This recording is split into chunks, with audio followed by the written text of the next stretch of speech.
My name is Aurora Winters. I'm 32. At 7:43 in the morning, 11 days after we buried my mother, I was standing in the kitchen of 417 Burwood Lane, trying to make coffee, when my father walked in and said four words that rearranged every assumption I had ever made about my own family. "You need to leave." I turned around. He was dressed, tie on, briefcase in hand, like it was any other Tuesday. Michelle was behind him in the doorway, holding a mug that said, "Home is where the heart is," a mug that had belonged to my mother. "I'm sorry," I said. "The house. You need to make arrangements." He set his briefcase down on the kitchen table. "Michelle and I have discussed it. We're going to need the space." My hands were still on the coffee maker. The carafe was half full. "Dad, Mom has been dead for 11 days. "I know when your mother died, Aurora." "Then you know I live here. My name is—" "Your name isn't on the deed." His voice was level, precise. The voice he used when he was closing an argument. "The house is mine. The estate is mine. I've spoken to an attorney, and that's simply how it works when there's no will." The words landed like something physical. I put down the carafe. "There has to be a will," I said. "Mom was a planner. She had files for everything, her medical records, the investment accounts, the insurance." "Aurora."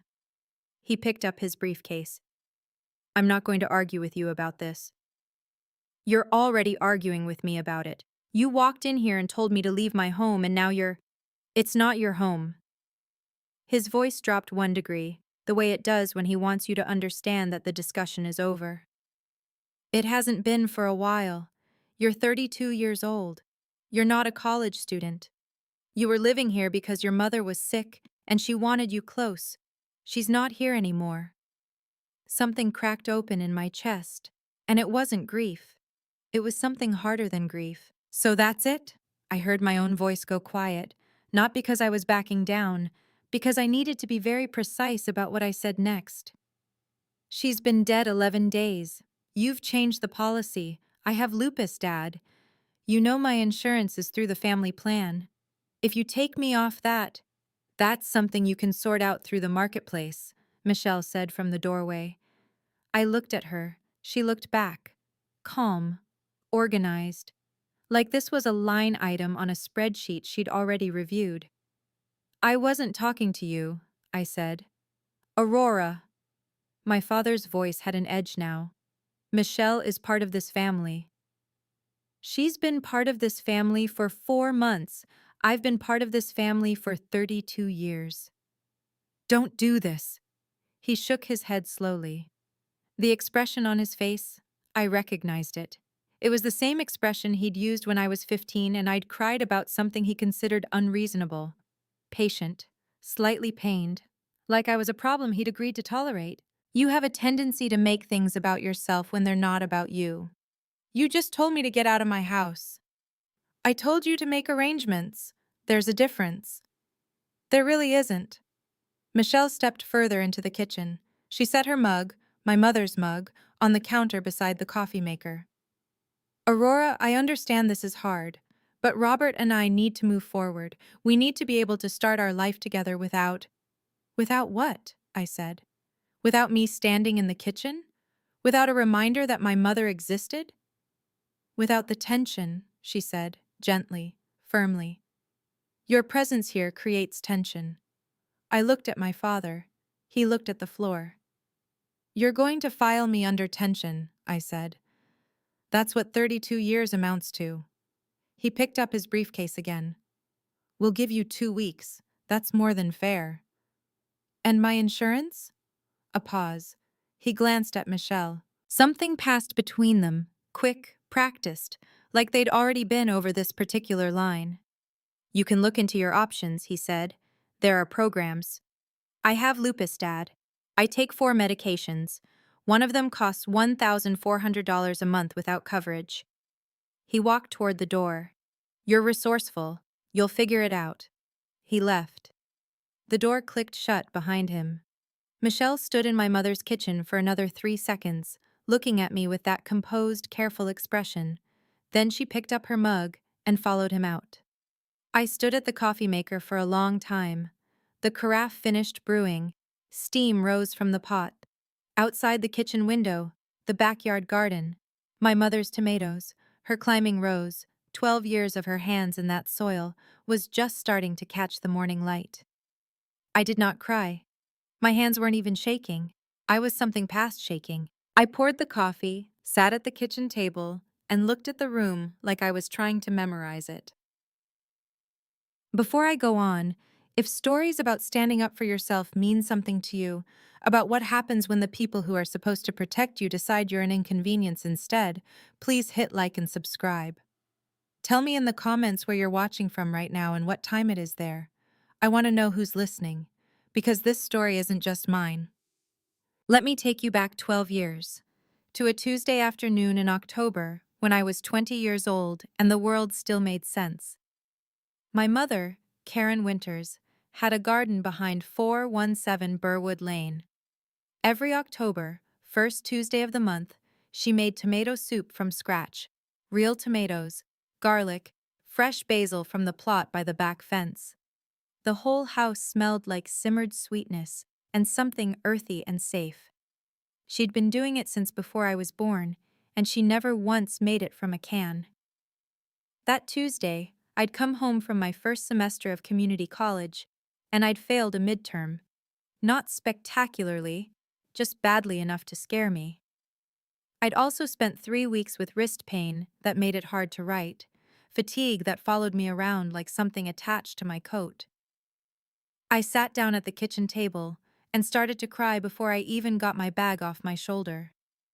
Mom was at the stove. She handed me a wooden spoon without turning around.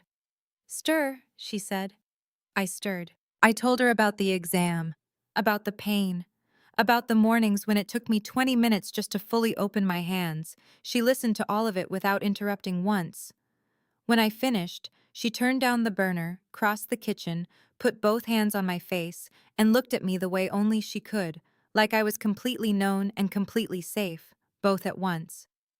"Aurora," she said, "whatever is happening to your body, we're going to find out what it is. And whatever it is, it will not be bigger than you. You are not someone things defeat."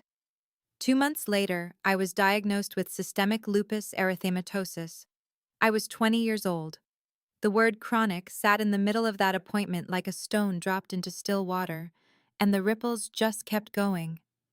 My mother sat beside me in the rheumatologist's office on Claremont Avenue with a yellow legal pad, writing everything down. Her handwriting was steady and neat. After the appointment, she drove us to the garden shop and bought a new herb seedling, because she said she needed something to do with her hands. She never once, in the 6 years I spent fighting that disease, treated me like a liability. That first Tuesday soup became our ritual. Every October, no matter what else was happening. The last time we made it together was 9 months before she died, and she told me she was proud of the work I was doing at the Northgate Women's Outreach Center, helping women untangle themselves from financial abuse, from families who'd taken what wasn't theirs.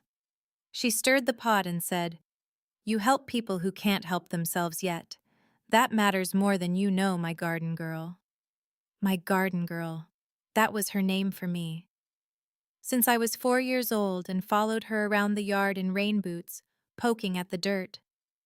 I didn't know that October was the last October. Karen Winters died on a Thursday in July at 6:14 in the morning.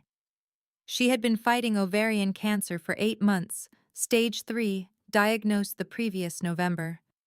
She did not tell me right away, not because she wanted to protect me from the news, but because she needed a few weeks to handle something first. I didn't understand what she meant by that at the time. I thought she meant her treatment plan. The morning she died, I was in the hospital room holding her hand. My father was in the hallway. I remember the sound of the cardiac monitor going flat. I remember the specific quality of the light through the blinds, thin, early, not quite gold yet. I remember that the last thing she said, the evening before, was my name. Just my name. like she was checking that I was still there.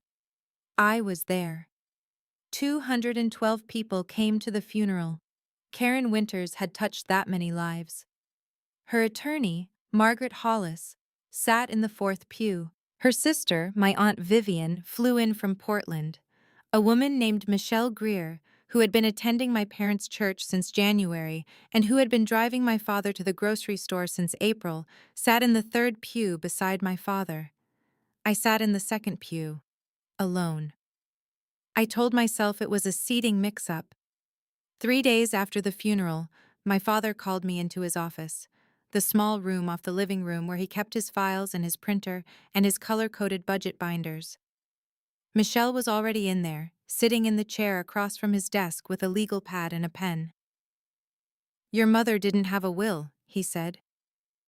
The words landed wrong. I read them twice in my head, looking for a different meaning.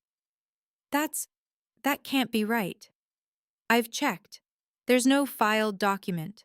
Under intestate succession, her estate passes to me as the surviving spouse. She was organized, I said. She had files for everything. Aurora. His voice was patient in the way that means this is not a discussion. I've spoken to an estate attorney. This is the law. That doesn't mean she didn't have one. It means you haven't found it. He slid a document across the desk. This is a quitclaim deed. It removes any potential claim you might assert to the property at 417 Burwood Lane. I'm asking you to sign it. I looked at the document. It was already prepared. Notary line and everything. My name was typed at the bottom. You had this prepared, I said. It's a standard form. It has my name on it. You had my name on it before you sat me down. Michelle's pen moved on the legal pad.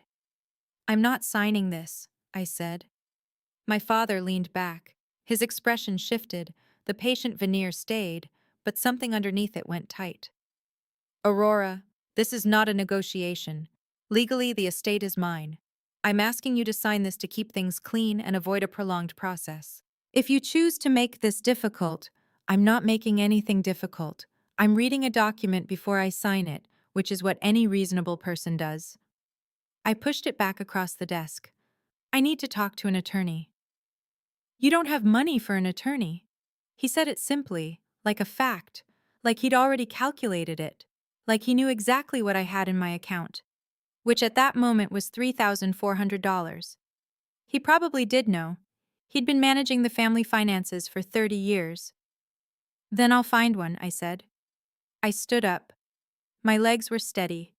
My hands were steady.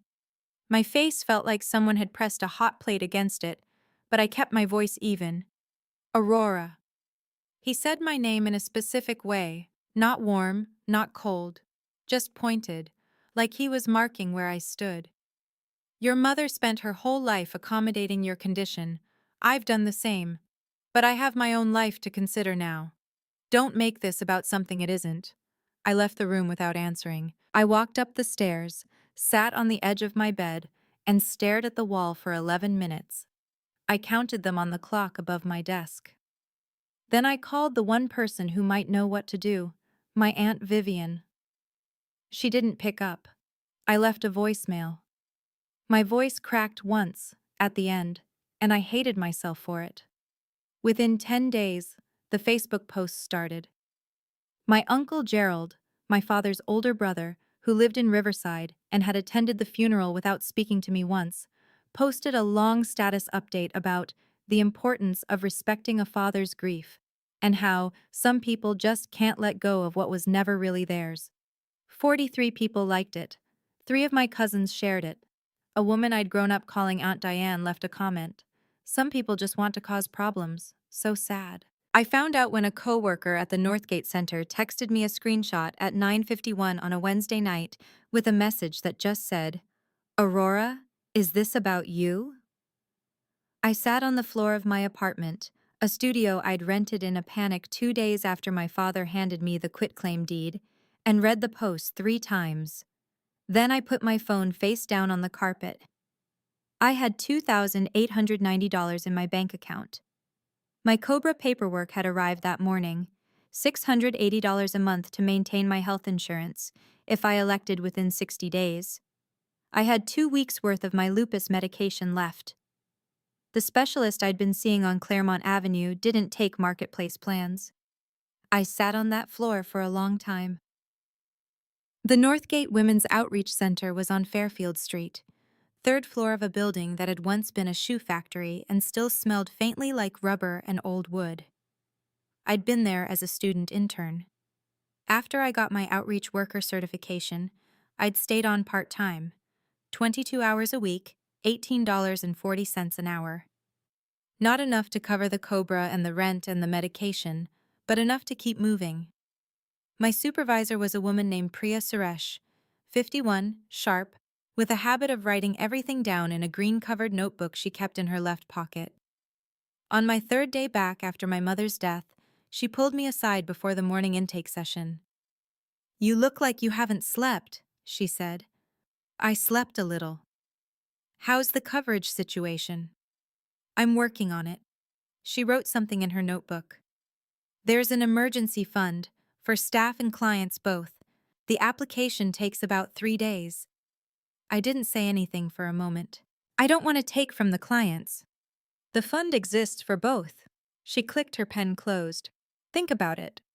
That's the thing about working with people in crisis. You start to recognize the mechanics of it, the way someone's shoulders change when they're trying not to ask for help. Priya had seen those shoulders on 40 women before she saw them on me. She didn't push. She put the application on my desk and left it there. My daily work at the center involved intake interviews, helping clients organize financial documentation, connecting women with legal aid organizations, reviewing eviction notices, and sometimes just sitting across from someone while they cried. The specific skill I used most, parsing financial documents, identifying asset transfers that didn't look right, turned out to be exactly what my own life required. There's a particular kind of dark irony in realizing you've been building the tools to fight your own case while fighting other people's cases for years. Takashi. It was on a Thursday in September, 6 weeks after my mother's death, that Michelle appeared at the Northgate Center.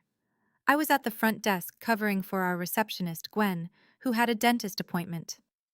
I was reviewing a client file when the elevator opened and Michelle walked out, wearing a camel wool coat and carrying a tote bag with a nonprofit logo on it.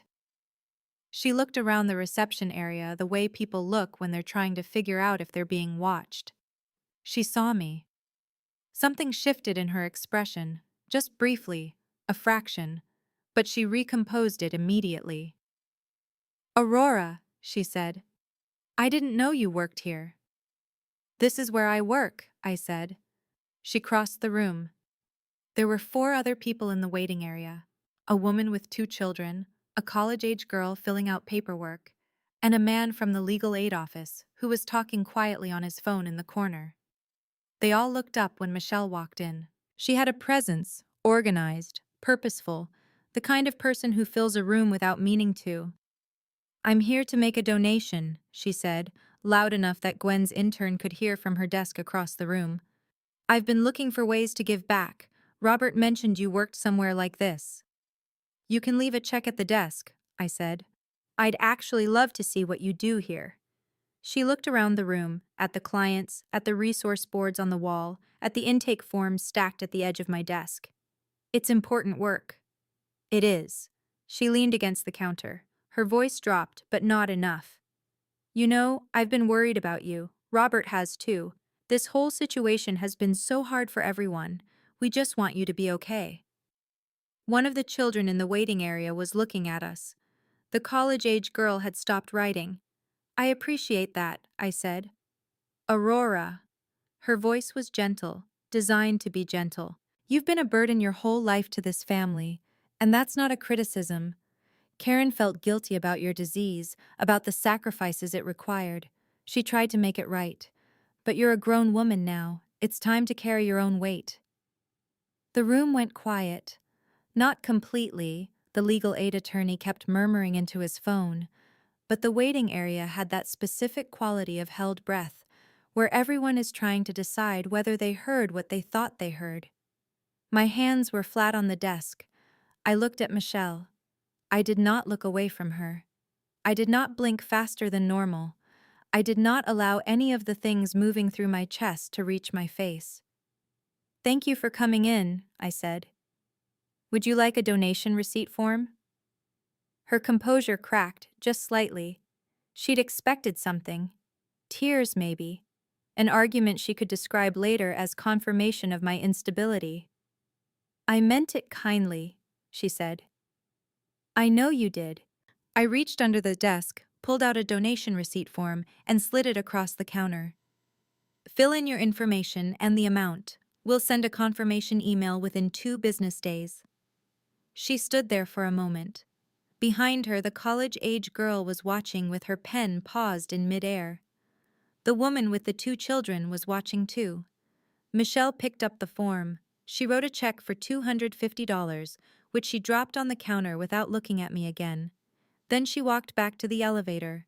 The doors closed behind her. The intern across the room said quietly, "Are you okay?"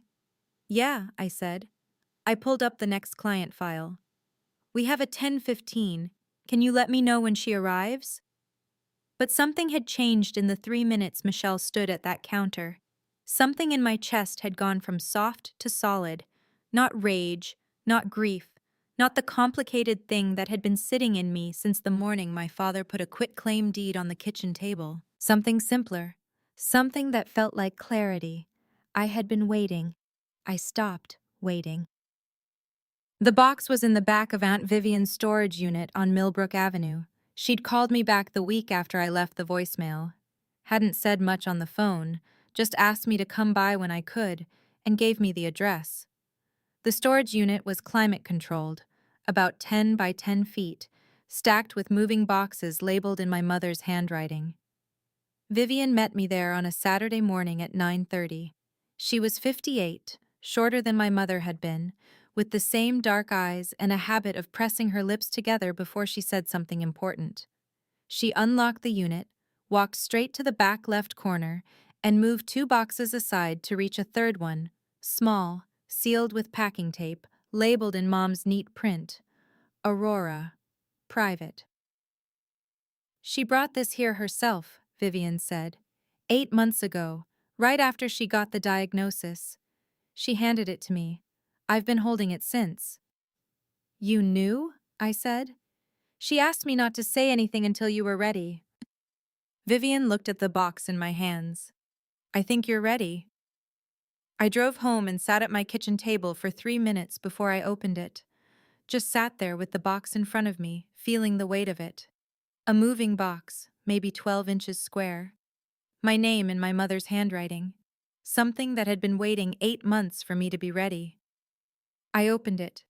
Inside, an envelope, cream-colored, sealed. Below it, a manila folder marked Copies, Originals with M. Hollis.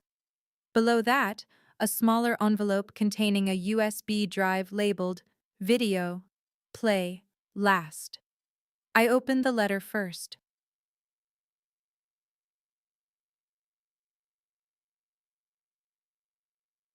"Dear Aurora, if you're reading this, I'm gone, and your father has already told you there's no will. He's been planning to say that since March. I know because I overheard a phone call, him and Michelle, 8 weeks after I told him about the cancer. He thought I was asleep. I wasn't.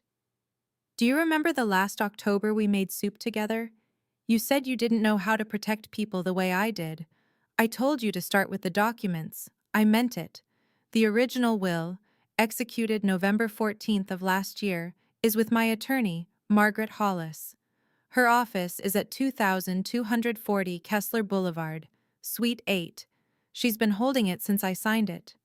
The estate attorney your father spoke to does not know she exists." In the manila folder, a certified copy of the will, naming you as primary beneficiary of the full estate. 417 Burwood Lane. The $2.1 million life insurance policy. The $4.2 million Vanguard portfolio. The $1. 8 million IRAs, and the $850,000 savings account, bank records showing Robert withdrew $43,000 from the joint savings account in the 4 months before my death. 2 witness statements, collected and notarized by Margaret, from women who can confirm the timeline of your father's relationship with Michelle beginning prior to my diagnosis. A document authorizing you to maintain your health insurance through the estate during probate. Don't go to him with this. Don't warn him. Contact Margaret and let her schedule the reading. She'll know when the time is right. You are not a burden. You are the person I was most afraid to leave behind, which is exactly why I made sure you'd be okay without me. All my love, always. My garden girl. Mom. I read it twice, then a third time. My hands weren't shaking. My face was wet, which I didn't notice until I looked down and saw the drops on the paper. I sat at that kitchen table for 40 minutes. I didn't move. I just sat there with the letter and tried to understand the scale of what she had done, quietly, systematically, while she was dying, while my father was already making phone calls she wasn't supposed to hear. 3 years she'd been preparing. The will was executed before the cancer. She had seen this coming long before the diagnosis. I picked up my phone and called Margaret Hollis. She answered on the second ring. "Aurora," she said, "I was wondering how long it would take you to find that box." My father didn't know the meeting was about the will reading. The letter Margaret sent, mailed to both him and to me, described it as a standard estate consultation, required before any intestate probate process could move forward. My father told me about it on a Tuesday, by text. His message said, "Meeting at the Hollis firm Thursday, 10 a.m. Your presence is required." I replied, "I'll be there." He did not know what I knew. He did not know what Margaret had. He thought I was coming in to watch him finalize what he'd already decided. Michelle, I learned later, called the Northgate Center on Wednesday morning and told whoever answered that I had a history of psychiatric instability related to my illness, and that any emotional behavior at the upcoming meeting should be understood in that context. This is what the incapacity petition had been building toward, a framework, established in advance, to explain away anything I might say. She's not well. The disease affects her, you understand. Priya Suresh called me that afternoon to tell me what had happened. She called as a concerned family member, Priya said, with a particular dryness. I told her our staff records were confidential. "Thank you," I said. "What's happening Thursday?" Priya asked. "Everything," I said. Tag. The offices of Margaret Hollis, estate attorney, occupied the second floor of a stone building on Kessler Boulevard. Dark wood trim, frosted glass panels on the conference room doors, the kind of place that was serious on purpose. The conference room held a long oval table with 12 chairs. When I arrived at 9:52 that Thursday morning, 11 people were already seated or standing around the room. My father and Michelle were at the far end of the table. Michelle had taken the chair closest to my father's right hand, which wasn't a seat anyone had assigned her. My Uncle Gerald and his wife Diane were there.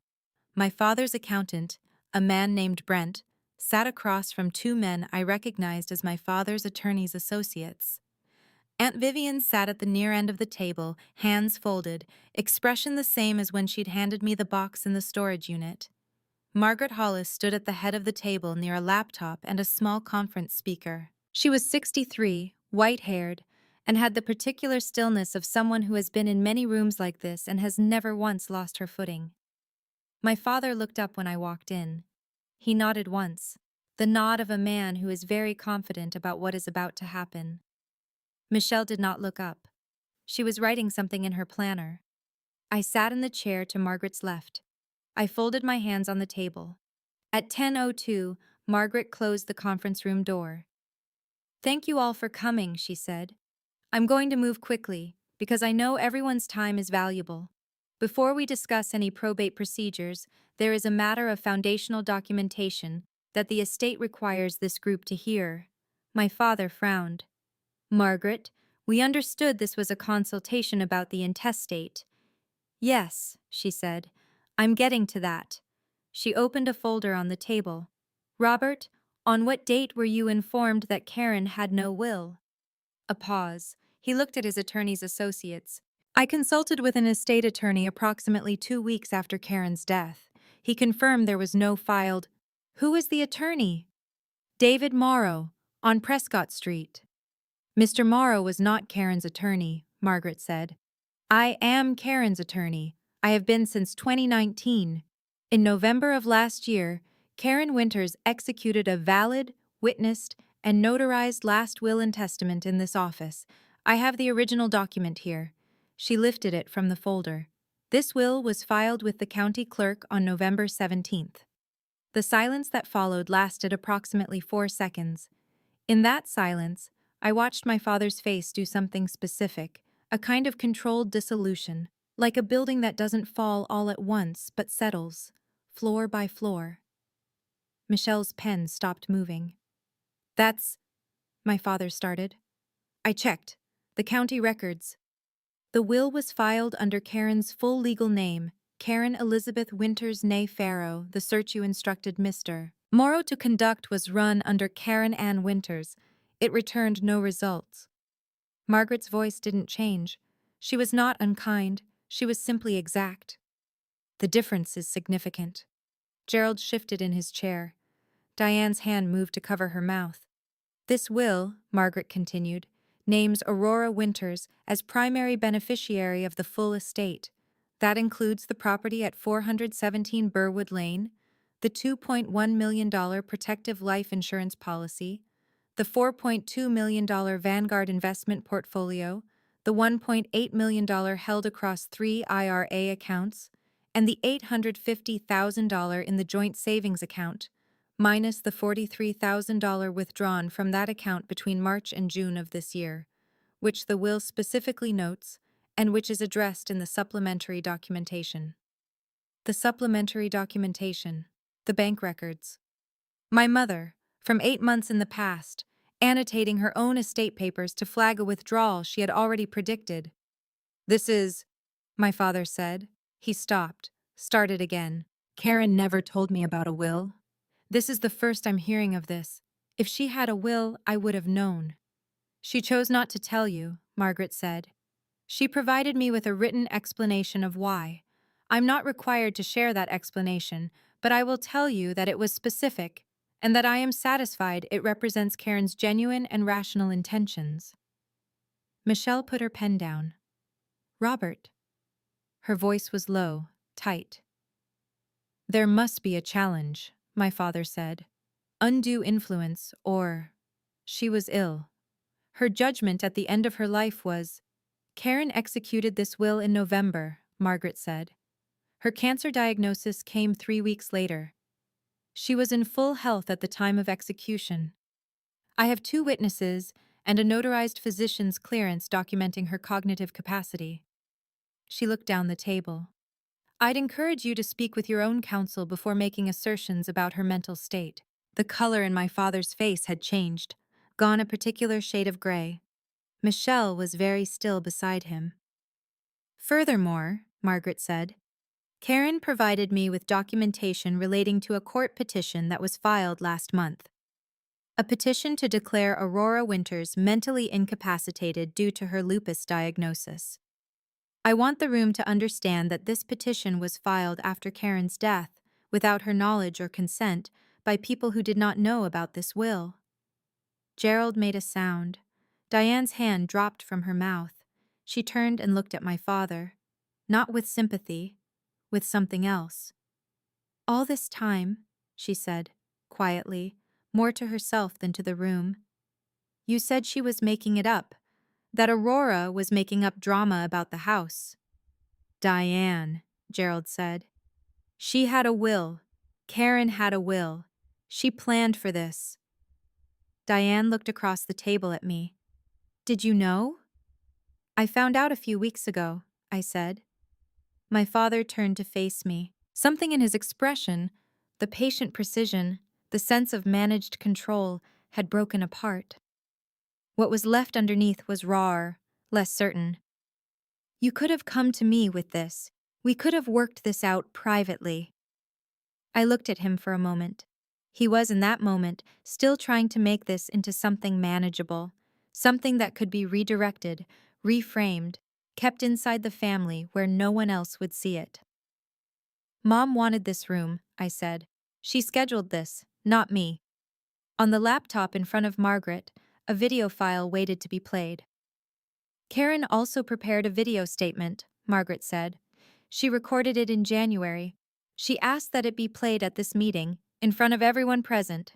She looked around the table. Does anyone object? No one spoke.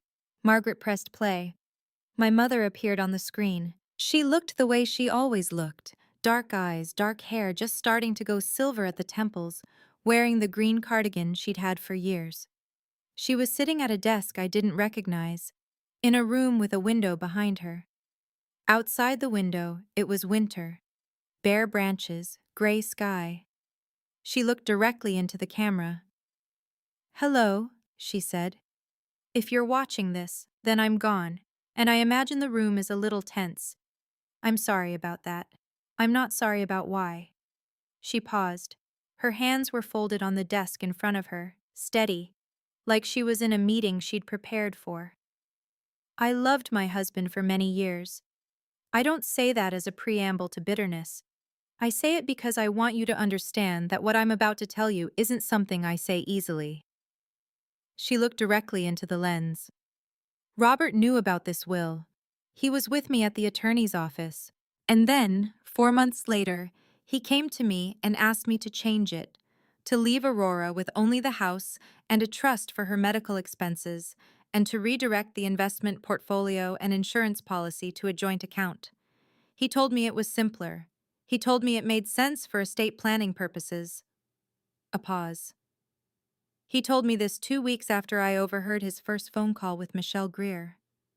In the conference room, the air changed. I did not change the will, Mom said. Instead, I called Margaret and added the supplementary documentation. I want my daughter to have what I built. I want her to have the house where she learned that hard things don't defeat her. I want her to have the resources to care for herself without asking permission from anyone. Most importantly, I want her to have this moment, this room, these witnesses, because I knew she would never have gotten it otherwise. She looked into the camera one more time, like she was looking at me. Aurora, she said. Aurora, you are not a burden. You never were. You were always the reason the garden was worth tending. The video ended. Brent, the accountant, was looking at the table. Gerald had taken off his glasses. Diane was crying quietly, making no attempt to stop. Michelle stood up. Robert, she said. Please sit down, Margaret said. We're not finished. Michelle sat down. My father had not moved. He was looking at the closed laptop. His expression had gone somewhere I didn't recognize. Not anger, not strategy. Something smaller. I looked at him one time. Then I stood up. I'm not here for an argument, I said. Mom made her decisions 3 years ago, and she had the right to make them. The documents are with Margaret. I picked up my bag. I'll leave the rest to counsel. I walked to the door. I opened it. I stepped into the hallway without looking back. The door swung shut behind me, muffling the sound of the room. In the hallway, it was very quiet. There was a window at the far end with a thin stripe of October light falling across the tile. I stood there for a moment, breathing, feeling the specific quality of a room I never had to go back into. Aunt Vivian came out about 8 minutes later. She found me at the window. She put her hand on my shoulder and didn't say anything. After a while, I said, She planned this for 3 years. She started the day she told me about Robert and Michelle, Vivian said. She said, I'm not going to let my daughter stand in a room and not have a voice. I pressed my fingertips against the cold glass of the window. Outside, the maples on Kessler Boulevard were turning, orange and red, the way they do every October. The incapacity petition was withdrawn within 2 weeks. My father's attorney advised him, in writing, which Margaret later showed me, that pursuing the petition in the face of the will documentation would constitute an abuse of process. My father did not contest the will. The Facebook posts from Uncle Gerald disappeared, not deleted, disappeared. His account went private. Cousin after cousin quietly unfollowed the thread. Aunt Diane called me on a Saturday afternoon to apologize, directly and without qualifications. I didn't make it easy for her, and I didn't make it hard. I just listened. My father and Michelle moved out of 417 Burwood Lane within 30 days of the reading, as required by the will's terms. I drove past the house 2 weeks later and saw the lights on in the kitchen. Someone was living there again. Margaret's office finalized the estate transfer over the following 3 months. The Vanguard portfolio, the IRAs, the insurance payout, the savings account, minus the $43,000 my father had moved, which became part of a separate civil discussion that I chose to resolve through counsel rather than through a courtroom. I didn't want a courtroom. I wanted it done. On a Wednesday afternoon in November, I drove to the cemetery on the east side of town where my mother was buried. I brought tomatoes from the last of the garden. I'd harvested them the week before the first frost, and set them on the ground next to the stone. I know that sounds strange. You put flowers on graves, but she was a gardener, and she would have appreciated the tomatoes more. I sat in the grass for a while and talked to her. I told her about Priya and the Northgate Center. I told her that I'd reinstated my health insurance through the estate and that my rheumatologist had adjusted one of my medications and the fatigue was better. I told her the climbing rose in the backyard was still there. You planned for everything, I said. You really planned for everything. The wind moved through the grass. The sky was the particular clear blue of late autumn.